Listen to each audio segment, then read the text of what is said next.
సముద్రంలో తోసేస్తే ఏదో ఏం చేస్తాడని. యుద్ధరంగంలో పడేసిన తర్వాత చావు వాడు చంపు, నువ్వు వాడిని చంపలేకపోతే వాడిని చంపుతాడు. సో ఆటోమేటిక్గా జీవితమే కావాల్సినటువంటి అన్నీ ఇస్తుంది. నాకు సాధారణంగా ఏ విషయమైనా క్విక్గా నేర్చుకోవడం కూడా అలవాటు. పైగా నాకు అవసరం అది. ఒక అవసరం కొద్దీ వెళ్ళిన వాడిని చాలా శ్రమపడి, అంటే తొందరగా ఇవ్వాలి అంటే నేను ఒక గంట సేపే రాస్తాను తర్వాత రిలాక్స్ అవుతాను అంటే కుదరదు కాబోసు. సో మరి నాకు అలాగా రోజుకి 17 గంటలు 18 గంటలు మేలుకోవడం ముందరి నుంచి అలవాటు, అంతకుముందు 15 ఏళ్ళ నుంచి అలవాటే. ఆ అలవాటు మూలాన్ని రాత్రి తెల్లవారులు కూర్చోవటం, సాయంత్రం పాట ఇచ్చినవాడు మరుసటి రోజు పొద్దున్న నుంచి కానీ వాడు మామూలు మానవుడు కదా, నిద్రపోతాడు కదా, రాత్రి నిద్రలో వెళ్ళిపోతుంది. అడిగిన వెంటనే పాట వచ్చినట్టే భావిస్తాడు. ఆ రాత్రి అంతా నేను మేలుకొని వాళ్ళు ఒకటిస్తే వాళ్ళు నచ్చకపోవచ్చు, అంటే వాళ్ళు అడిగిన సరుకు ఇళ్ళకపోవచ్చు. అందరూ 10 విధాల 20 విధాల 30 ఒక పర్టికులర్గా ఒక డైరెక్టర్ అన్నమాట నాకు ఇప్పటికీ బాగా గుర్తుంది. ఈయన ఒకటి కాకపోతే 100 వెర్షన్స్ అయినా రాసిస్తాడు, మనం అడిగింది మాత్రం రాసేవాడు. కాకపోతే ఆ 100 వెర్షన్స్లోనూ ఏదో ఒక వెర్షన్ మనం ఆకర్షిస్తుంది, మనం ఆకట్టుకుంటుంది అని అది తీసుకునేవాడు. అంటే ఇక్కడ నేను చెప్పదలుచుకున్నది పర్టికులర్గా ఏంటంటే నా గొప్పతనం గురించి కాదు, మానవులందరినీ సగటు కడితే సగటు మానవులు అందరూ ఒకలాగే ప్రవర్తిస్తారు. విడివిడిగా మనుషులను చూస్తే అలాగైనా ప్రవర్తిస్తారు. కానీ ఇక్కడ దర్శకులు నిర్మాతలు వాళ్ళు మడిగట్టుకుని ఒక ఒట్టేసుకుని ప్రమాణం చేసి అశ్లీలమైనవి మాత్రమే ఇస్తాం, చాలా చండాలంగా ఉన్న ట్యూన్లు మాత్రమే ఇస్తాం అని ఎవరు రాదు. వాళ్ళు జనాకర్షణ, జనానికి ఎక్కువ దగ్గరగా ఏది వెళుతుంది అది ఇద్దామని ఒక ప్రయత్నంలో ఉంటారు. ఆ ప్రయత్నంలో కన్ఫ్యూజన్ కూడా సహజమవుతుంది. ఇది విద్వాంసులు కాదు, మాస్కి, ఈ మాస్ క్లాస్ అనే విచిత్రమైనటువంటి పదాలు సినిమా రంగంలో ఉంటాయి. మాస్ అంటే మేము చదువుకున్న చదువు ప్రకారం పదార్థం, శక్తి. క్లాస్ అంటే ఏంటో నాకు తెలియదు, what ever it is. So ఆ కన్ఫ్యూజన్లో అడుగుతారు తప్ప వాళ్ళ హృదయాలు వాళ్ళు కూడా మనుషులే కదా. అంటే సాధారణంగా సినిమా వాళ్ళు, సినిమా దర్శకులు, సినిమా గాయకులు, సినిమా నటులు, చూసే ప్రేక్షకులు ఇన్ని రకాలుగా ఉండరు మనుషులు. బేసిక్గా అందరూ మనుషులే. ఆ బేసిక్ టెండెన్సీకి కనుక మనం క్యాటర్ చేయగలిగితే వాళ్ళు ఒప్పుకుంటారు. అందమైనటువంటి భావాన్ని చెప్తే ఒప్పుకోని వాళ్ళు అక్కడ మడిగేసుకోలేదు. ఈ భావం అందంగా ఉంది, అందుబాటుగా ఉంది, ఇది కావాలి. అందుబాటులో లేకపోతే వాళ్ళు వద్దంటారు తప్ప అందుబాటులోనే ఉంది, అందంగా ఉందంటే ఒప్పుకుంటారు.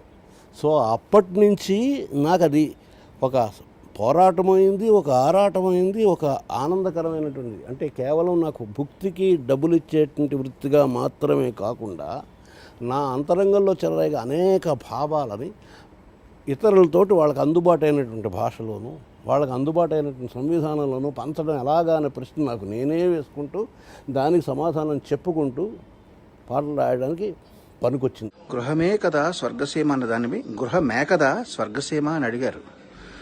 అది వారికి నాకు ఉన్నటువంటి ప్రధానమైనటువంటి చమత్కారమైనటువంటి సంబంధం. సార్ మాకు పాట అర్జెంటుగా కావాలండి, షూటింగ్ అండి, రేపే షూటింగ్ అంటే ఆయన సీరియస్గా తీసుకోరు, దాన్ని జోక్గా తీసుకుంటారు. ఎందుకంటే తెలుసు మేము ఆడే అబద్ధాలని ఆయనకి. ఆయన దాన్ని జోక్గా తీసుకుంటారు.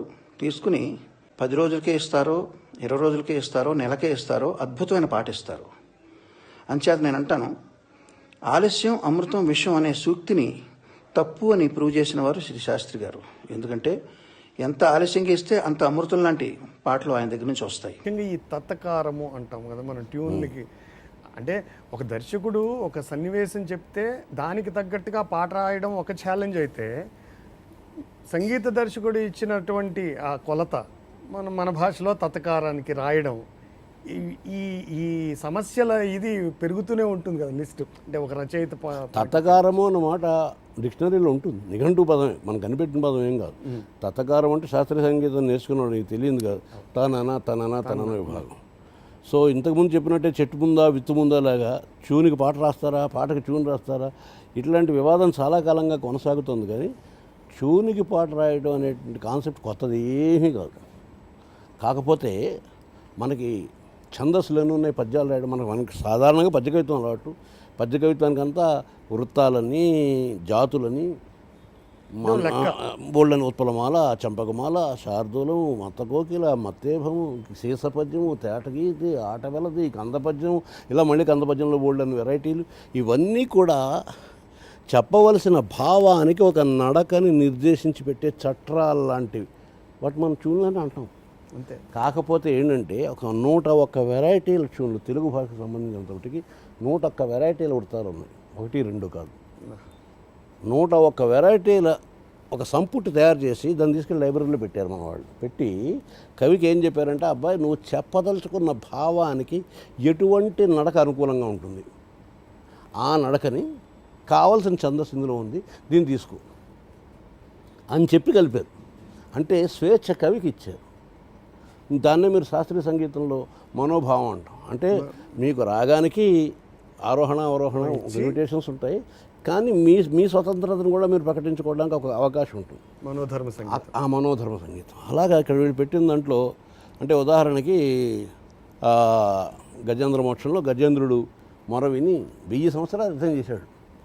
ఇంకా చాలే నా పట్టుతో నా మగసిరి నా పౌరుషం సరిపోయి అని అప్పుడు కళ్ళు తెరిచి నీవేదప్పని తప్పరం పెరుగు మన్నింపందగం దీను నిన్ రావే ఈశ్వర కావవే వరద సంరక్షించు భద్రాత్మగా అని ఒక పెద్ద 7 పేరు కేకేశాడు.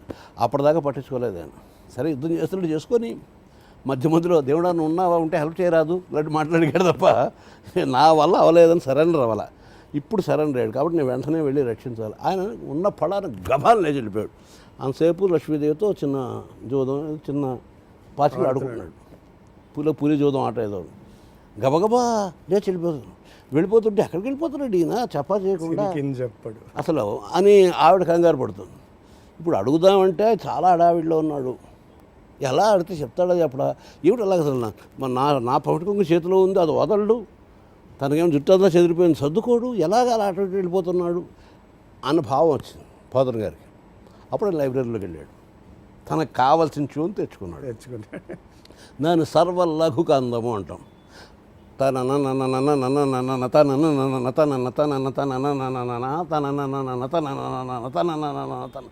అడిగెదనని కడుగొడి జను నడిగిన తను మొగుడ నుడుగడని తానుడుగు వెడబెడ చిడిబుడి తడబడి నడుగిడు జడమ నడుగిడు నడలన్ అడుగిడదు జడిమ నడుగిడు నడలన్.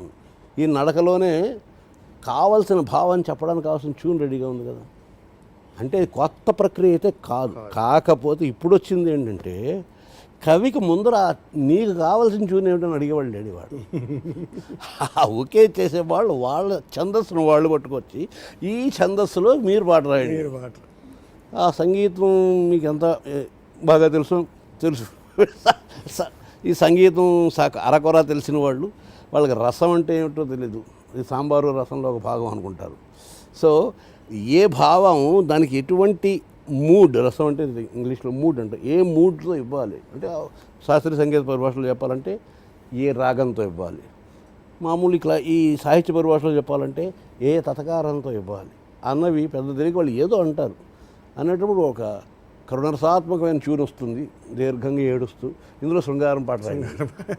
ఒక వేరే రసంతో కూడిన పాట వస్తుంది, చాలా మెలోడియస్గా ఉంటుంది, సో అందులోకి రాయాల్సి. సో అటువంటి ఇబ్బంది ఏదైనా ఉంటుందేమో తప్ప ఈ ప్రక్రియ అయితే కొత్తదేం కాదు. సో అది కూడా క్రమంగా అలవాటు చేసుకుంటూ ట్యూన్కి రాయగలగడం అనేది చెప్పాను కదా, యుద్ధ రంగంలో దిగిన తర్వాత అన్ని వ్యూహాలు వాడికి అవే నేర్చుకుంటే వస్తాయి.